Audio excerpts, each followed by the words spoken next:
Hi, I'm Melissa from polkadotchair.com and I want to invite you to make a quilted witch's hat with me. This is my newest pattern. It is called the Spellbound Witch's Hat pattern, and it is created using quilting weight cottons and interfacings. You have the option to create a patchwork top for the top of your hat or to leave it as one single fabric.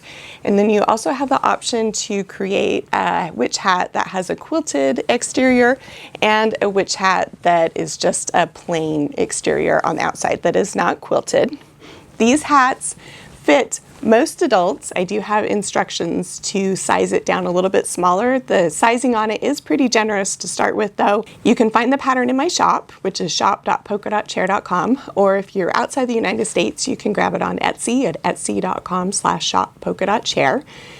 When you purchase the pattern, I will send you with the pattern a link to a special unlisted video on YouTube that will walk you through the construction steps to make your hat. I hope that you will join me in making this hat to add to your Halloween costume this year.